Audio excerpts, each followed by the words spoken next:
He is the 7th governor of the Bangko Sentral ng Pilipinas and chairman of the Monetary Board, having worked at the Bank for International Settlements for 19 years and at the Federal Reserve Bank of New York for 14 years. He has taken on various teaching roles before his eventual return to the Philippines. With us some thought leaders, please welcome Bangko Sentral Governor Eli Remolona Jr. Good to have you with us, Governor. Thank you so much for joining us. Great to be here. And congratulations. Thank you. And good to see you. You too, sir. It's been a year and a month. Yes. To be exact, since That's you right. became governor. How's it gone so far? It's gone well. I think I was somewhat fortunate because when I became governor, inflation was already on its way down. The hard work had been done. So now we're just on our, what I would call the last mile. Konting tiyaga na lang, konting tulak na lang. Tiyaga na lang, but we're at 4.4% for July. Yes, the latest yes, inflation yes. results out for July on August 6th. That's the highest we've been so far for the year.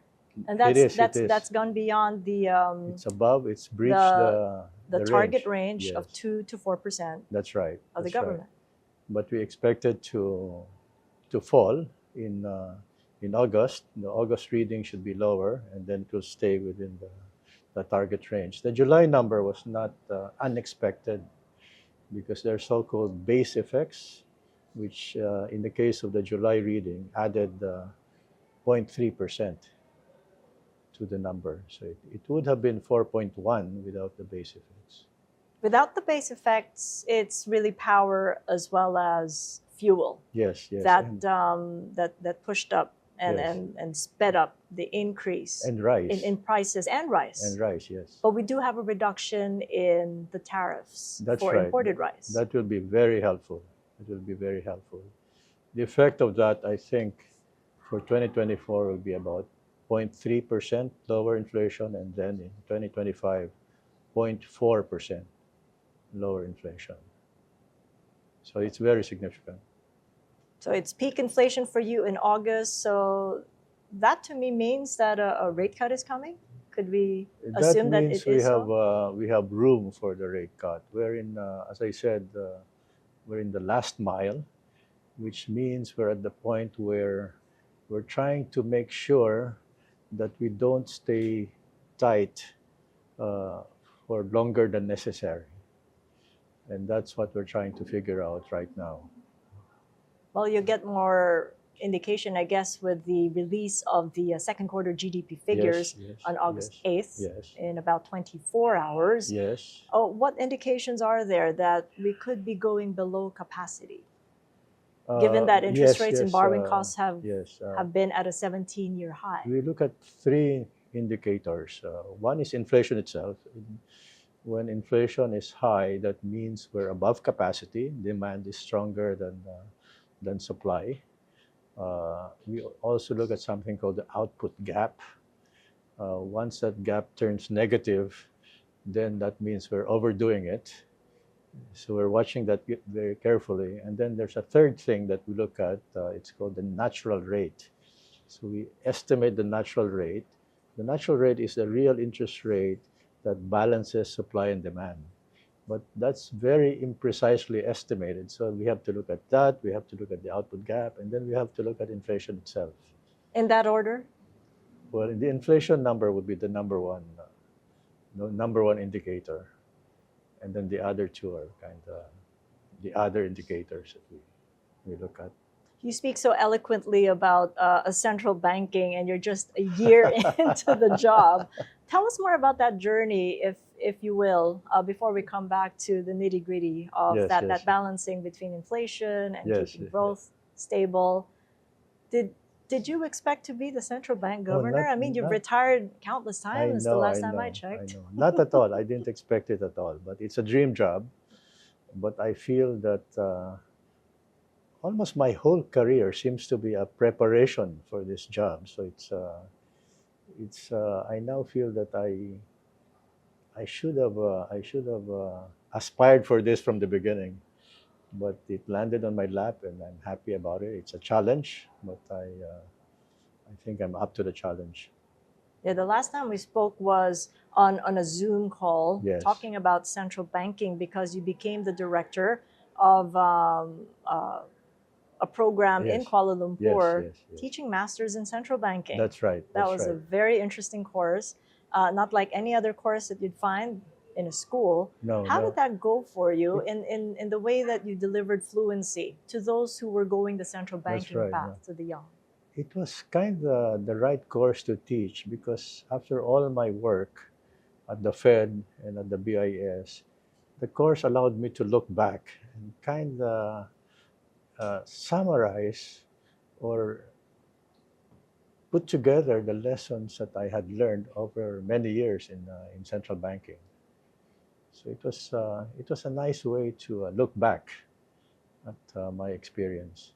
Not knowing that you'd be the greatest student, that you were the student who was actually collecting all the lessons for That's right. yourself That's coming right. home. That's exactly right. Yes. What are the biggest takeaways then, would you say? I mean, you're saying that you came at the right time, that Yes. you're at the last mile. Yes. What would be the biggest takeaways from that portion of your work? I see. It's harder than I thought. Why is that? Well, there are many it's a complicated job, uh, and there's so many factors to consider uh, that it turns out I have to work harder than I thought. But I'm enjoying it. I'm enjoying it. Working harder than you thought. I've had friends who have come back for good, Yes. Yes. and they're really having it difficult in terms of, Ah, the reverse culture shock. yes. I'm Yes. wondering, after decades of being away from home, did you have to go through that? Did you have to No, work through that? not at all. Not at all. No reverse culture shock. Like you, I was an expat, but there was this pull to the homeland that was irresistible. So always wanted to come home, and this was a good opportunity to do that. What were those maybe indications that it was a good opportunity to do so? Because when I came back in 2015, all the cranes were, looking up. And that, to my fellow expats who have gone home for good, were a really great indication that growth was on a solid path, on a solid 7% Yes.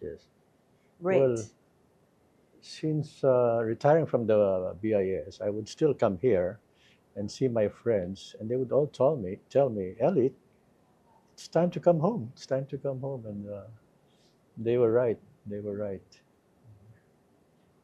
So I'm happy I did. What was it that you saw that you were convinced that it was time to come home? Was it more of the intangibles? Because it's just either the intangibles, the wanting to be closer to family when you've been away for so long, or was it the opportunity to do good for the country, or maybe make more money than you did?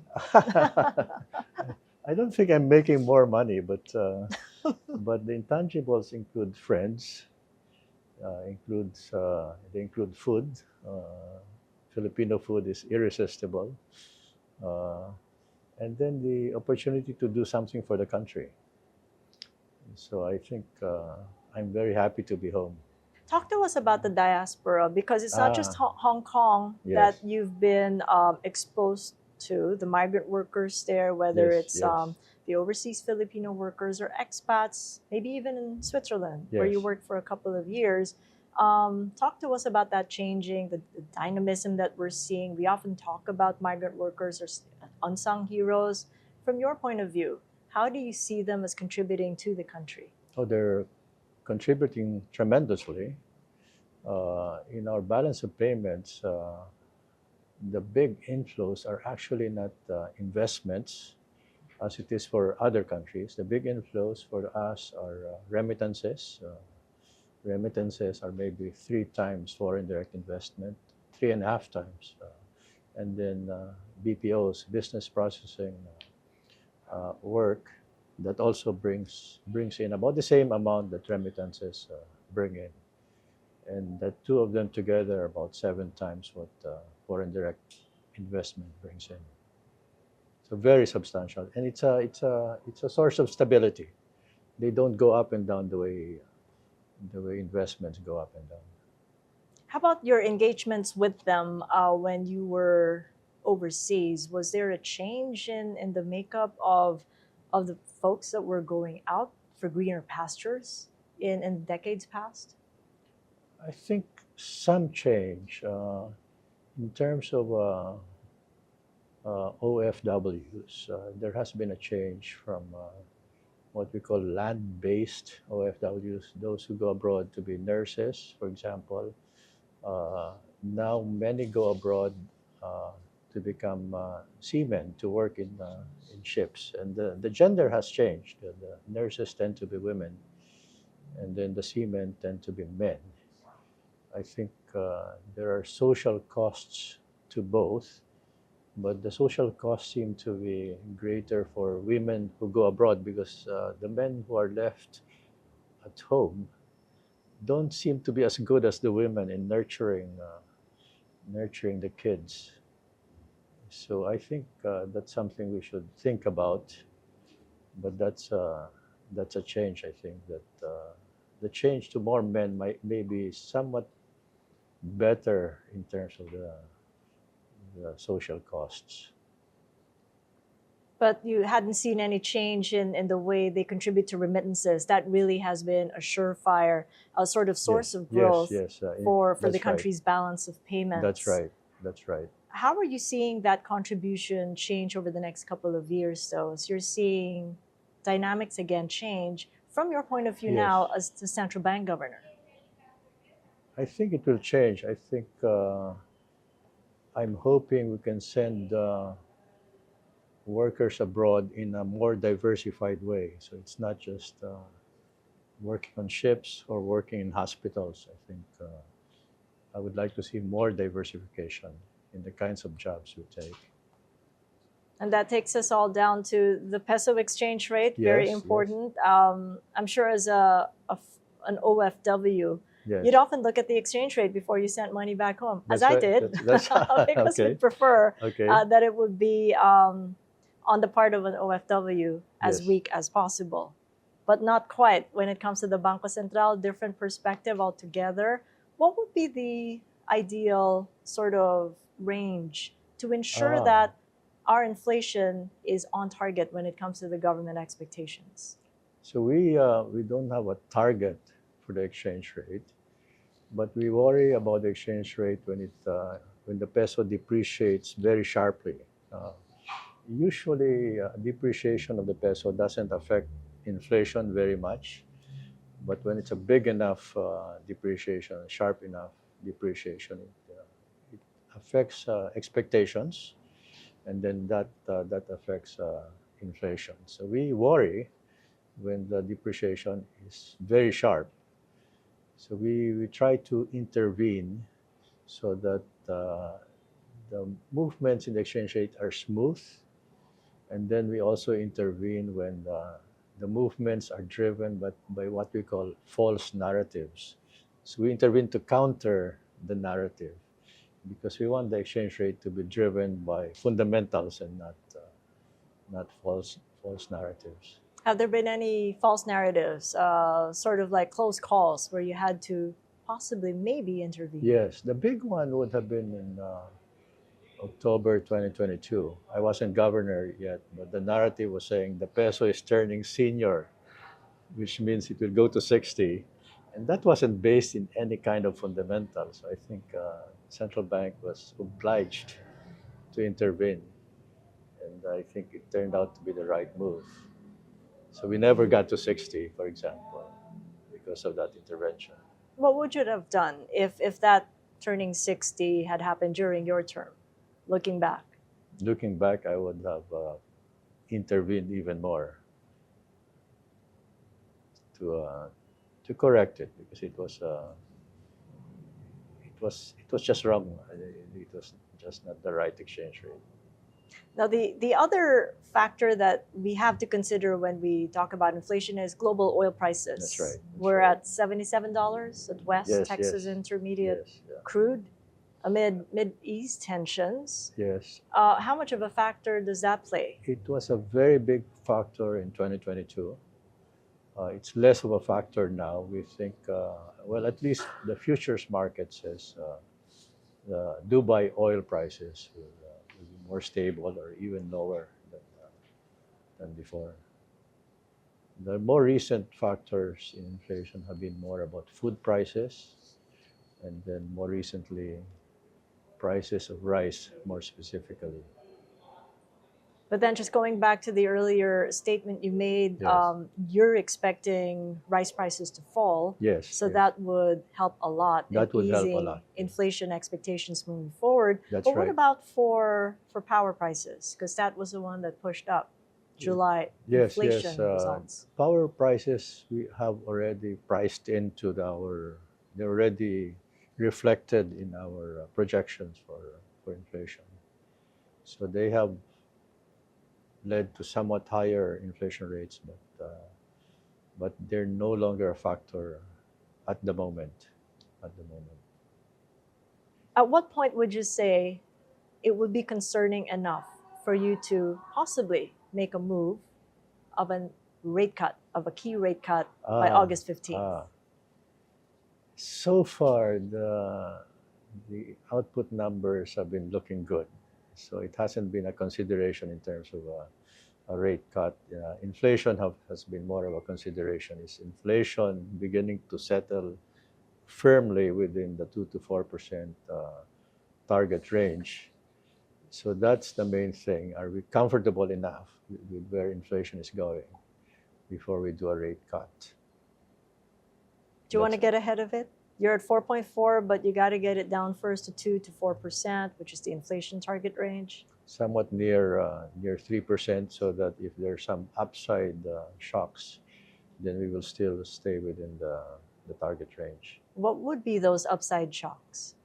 Well, there's still oil. It could still hit us. I would say mainly oil, but there's other food items besides rice. They're usually a factor. Is there a level in the price of oil that would concern you? We're at 77. Would perhaps 80 and beyond be a 80 sort of a more, yeah. red flag? Maybe 90 would be concerning. Interest rate differentials, Yes. something that is also part of the considerations the Monetary Board yes. makes. Yes. The Fed has stayed its hand, but it has pivoted. It may make a move, Yes. maybe in yes, September. Yes. How much of an interest is it to you that you'd have to follow what they do? Oh. Or maybe be even ahead of the curve and just do what you have to do because We you've do got a what- handle on yeah. inflation. What the FOMC does is one of the data points that we look at. It's not the only thing we look at. It would almost seem like they're following what we do. In fact, when I said that we're in our last mile, we're thinking hard about whether we are beginning to remain tight unnecessarily. The FOMC, the chairman of the FOMC, Powell, a few days later said the same thing about their monetary policy. But today, it's no longer the policy differential that seems to matter. That used to be the case 2 years ago. Today, it's more like the relative forward guidance, relative hawkishness of the statements that seems to matter more for exchange rates. And that's okay. I think if it happens that differential leads to a peso depreciation, we're okay with that as long as the depreciation is not too sharp. So far, it hasn't been a weak peso. It has been a strong dollar. That the story is really a strong dollar because most other currencies have been depreciating against the dollar, including the peso. We haven't been the weakest currency in that respect. Have you been comfortable with the relative weakness, though, of our local currency because Yes. of the strong dollar? Yes. We can't go against a strong dollar because that will be going against the tide. So we're preserving our foreign exchange reserves. We're not going to waste it going against a strong dollar. You mentioned global oil. It's something to watch. At what It's something range to watch. that would I would say once concern it you? gets to 90, To 90 then we begin to in worry. a duration of what period? Maybe 3 months or or a quick blip would concern you No, already? a quick blip is not an issue if it lasts for several months and begins to be an issue. Uh, the old school way of looking at this was to ignore it because after all it will come down. But these days we understand that it affects expectations, and once it affects expectations, it also begins to affect. It causes second round effects, and then we have inflation that's coming from the demand side rather than the supply side. On Jay Powell, as you mentioned his name, the dismal jobs numbers that came out last Friday pretty much concerned the markets. There had been a huge turn down, and sentiment risk is now up again yes, because of the concern that recession might there be is the a next concern that it may big risk. It may mean a hard landing, but I think that the markets overreacted, and now I think they've corrected themselves. But I don't think it needs a hard line. It just so happened that three numbers were weak. You know, the job creation was weak, unemployment was high, unexpectedly high, and then the earnings numbers were not as high as we thought. So that spooked the markets, but I don't think it's leading to a hard landing in the U.S. So if we're ahead of the Fed, as you say, that they might be following what we're doing, would that mean the possibility of maybe up to a 50 basis point reduction in the key rate by the end of the year? Yes. By the way, I said that in jest, but next Thursday is a big day for us. So we will look at all the numbers and then decide. So we'll see. So the decision would be on the move itself, on whether to do it on the August of the 15th day of August, and what the next move might be before the end of the year. It's usually two decisions. What to do with the policy rate itself. Right now we're at 6.5. Do we lower it or keep it where it is? And then there's a second decision, which is about forward guidance. What do we say about the policy rate down the road, the next few policy meetings? So those are two separate decisions, related decisions, but two separate decisions. Talk to us about the sort of atmosphere that goes on inside the Monetary Board. Now that we're at a very pivotal point, I'm sure when you enter the door, they'll all be looking at you and saying, you just gave that interview. Now, what are we going to say to the public after the end of this day? Is it a robust conversation that you It's a very collegial monetary board. So the discussions have been very friendly, but serious. Everyone asks good questions. We give our economists a hard time. But in the end, it tends to be a consensus. So far, there hasn't been a debate on what to do. It's more of a consensus. No heated arguments or anything? No heated arguments so far. So far? So far. How about in the way of the reserve requirement ratio? Because when we start talking about interest rate cuts, then we talk about the triple R. Yes. When do we make a move on that? What sort of guidance, perhaps, are you going to have to give the public? I myself and a couple of other members of the Monetary Board would be in favor of reducing the reserve requirement. So for me, it's a question of timing. We don't want to do it while we're still trying to remain tight in terms of monetary policy, because that's a kind of an easing step. So if we do it, it should be in the period in which we are already easing monetary policy. But we want to do it. We have a very high reserve requirement, 9.5%. It's one of the highest in the region. It distorts financial intermediation. It drives a wedge, an unnecessary wedge between lending and deposit rates. So we want to reduce it quite significantly, actually, not just by 1%, but more than that. Over a period of maybe 6 months, we're coming from 9%. Yes, yes. Well, yeah, yeah.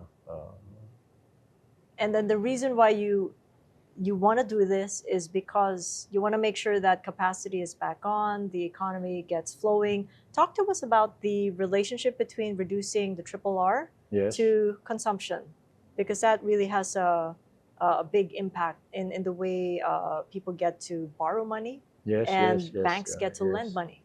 We're hoping that reducing the reserve requirement will allow somewhat higher interest rates on deposits and then somewhat lower interest rates on loans. Uh, and then I think it also makes banking less costly, intermediation more efficient. So I think it will help savings and it will help lending. And it will help the economy eventually because you get that lending Yes, and yes, spending going, which is yes, really yes. what's needed That's right. Well, in a we're growing hoping economy. it helps us remain near capacity and not significantly below it. So we're trying to uh, push the economy towards its capacity, and then at the same time, capacity is a longer term thing. We want investment to begin to raise our capacity to produce. Now, talk to us about climate resilience because Yes, oftentimes we talk about sustainable financing. I just had Assistant Governor Pia Romantayag on yes. this very show, and Okay. we got to talk about adaptation, Yes, mitigation, yes, yes, and what yes. it all means, why it's so important for us to discuss this, why maybe even a lot of people still don't understand it, but is very important, especially Absolutely, now as we have absolutely. the taxonomy Yes, guidelines. yes.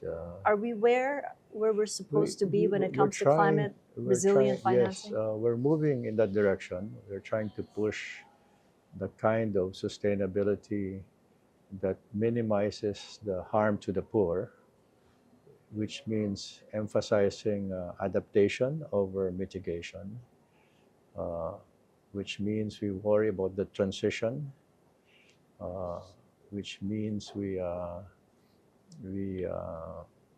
we influence the behavior of our banks towards these goals. So far, what we're doing with the banks is to encourage disclosure. We're not imposing costs on them for or incentives on them for sustainability. We just want them to tell us what the configuration of their assets are with respect to sustainability. So we have guidelines. We have a taxonomy, and each category in the taxonomy, we have guidelines so that banks can tag their assets as to where they are in that taxonomy. So far, it's about disclosure more than anything else. Are you getting that cooperation from the financing community? Or is there a lot of maybe nudging that's still I required? think there's a lot of nudging. There's still a lot of clarification that's required. At the same time, our banks have begun to issue sustainability bonds. So that shows us that there is interest in sustainability, and they there is some premium for sustainability financing. That is good for that's good for the environment. But is it good for the banks itself? Because as I understand, it's kind of less profitable when you get into adaptation financing. There needs to be more incentive for them to get into that. Reason why most of the financing done right now are in mitigation. Yes, yes. For now, we're relying on the market to uh, to make it more to provide the incentives so that the banks will do it. But at some point, we will rely on more than just the market for that. As I said, for now they just have to disclose. Then it's up to the market to reward them.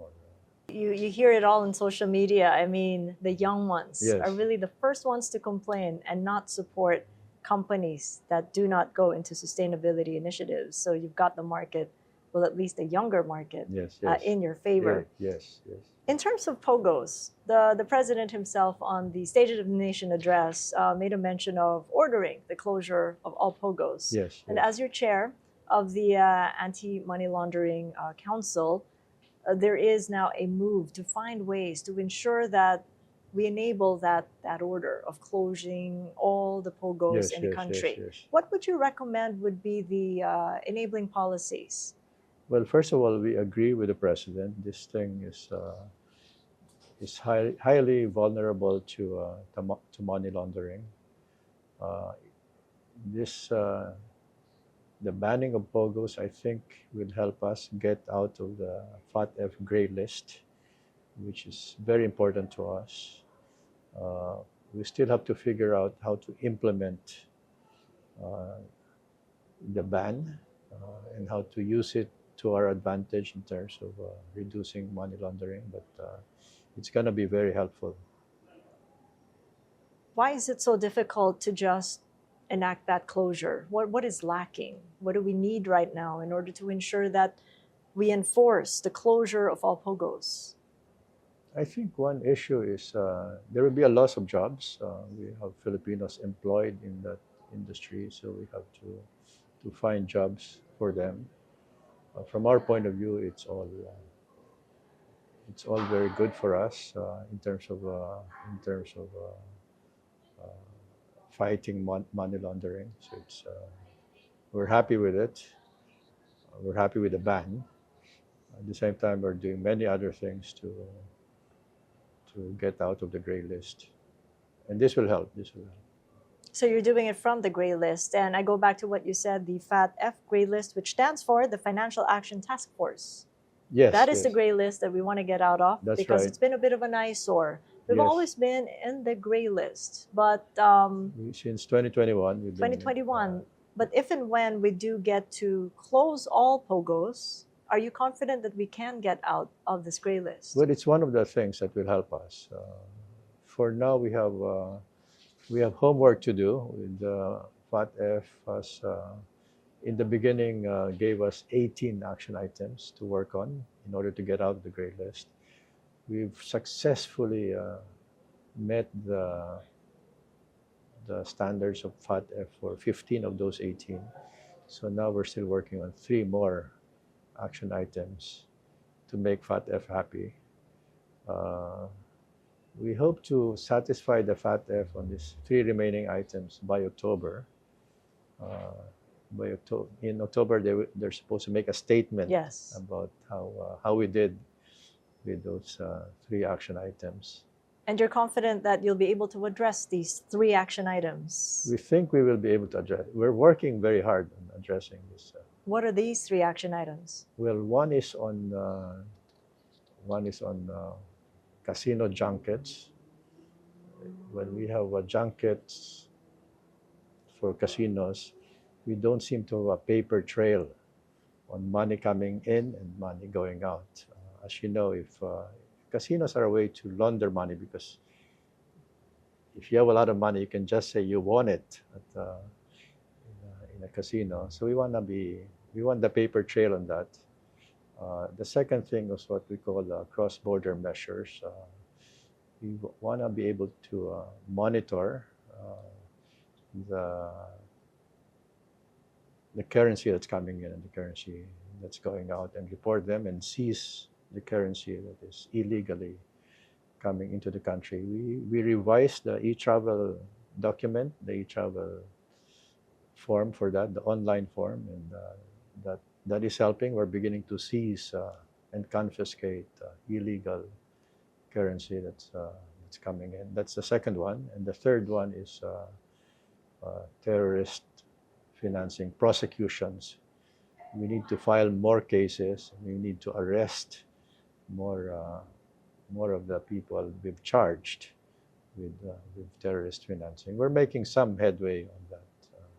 So I think we can do it by October. The president's deadline is October. I think we will meet that deadline.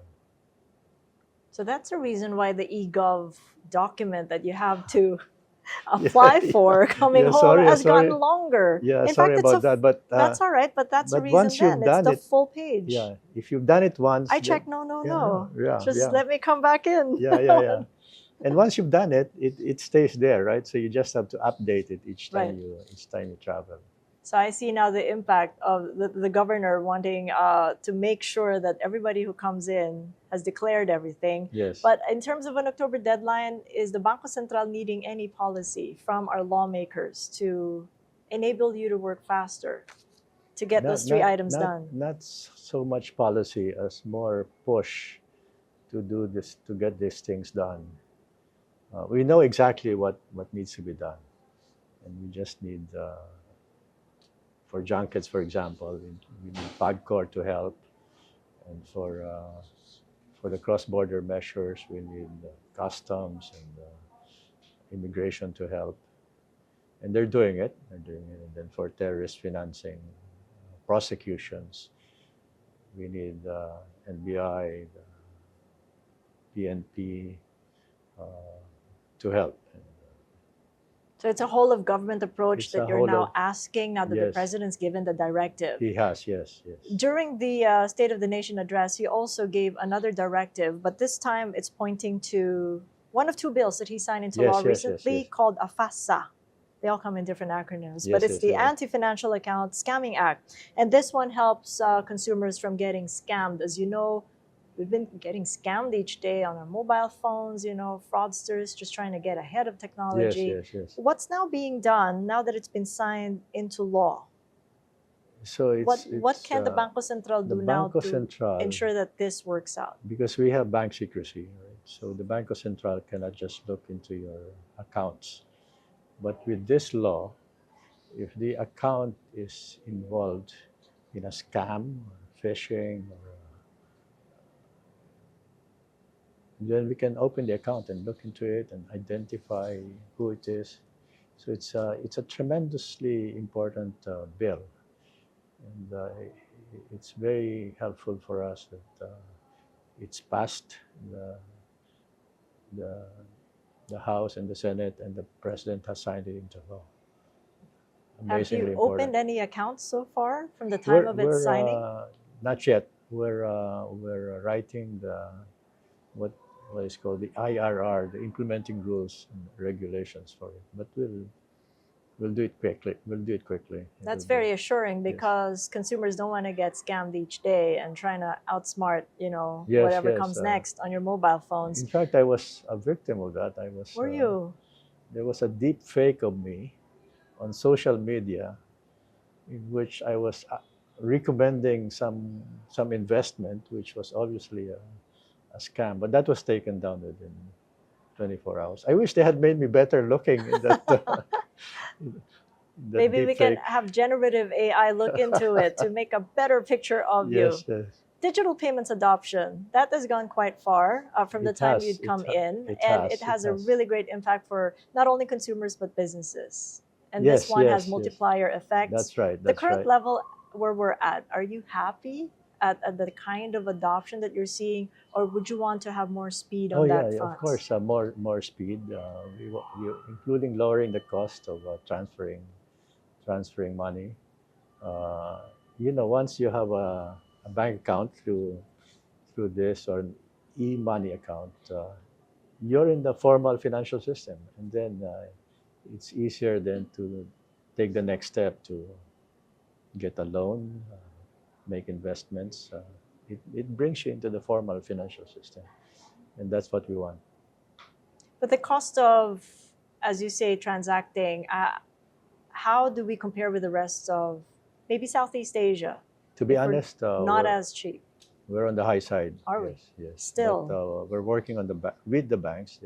They promise that they will work on lowering the fees.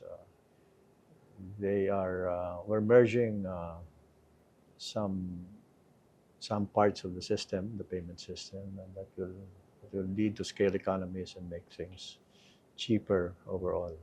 Would that also require the implementation of Aguila? I mean, this is your national payments system. It's efficient and safe, but the project is still ongoing, as I understand. It's still a pilot. It's a system that will connect CBDCs, central bank digital currencies, at the wholesale level, so it won't be at the retail level. We have a separate project for the retail level, but Aguila is for big transactions, wholesale, uh, which means we have to first have a CBDC in place, is central bank digital currency for wholesale payments, and this Aguila will connect the wholesale payments systems of the different countries so that it's easier to transfer wholesale money across jurisdictions. We have a separate thing for cross-border retail. It's called Nexus, and it's an ASEAN project. It connects all the fast payment systems of the ASEAN countries. In our case, our fast payment system is called InstaPay. And other countries have similar system. Nexus connects those different systems. This will be in place in 2 years. So it should make retail cross-border payments cheaper. It will help the OFWs. It will help the small businesses that sell abroad or import from abroad. Now, I wish that were in place when we were still OFWs. It wouldn't Yes, cost yes. us so much to remit the money back. I know. The ones who are benefiting right now are really the millennials and the Yes. Gen Z. Yes. And one would think that, they're at the heart of all this digital adoption and spending and Yes, saving. yes.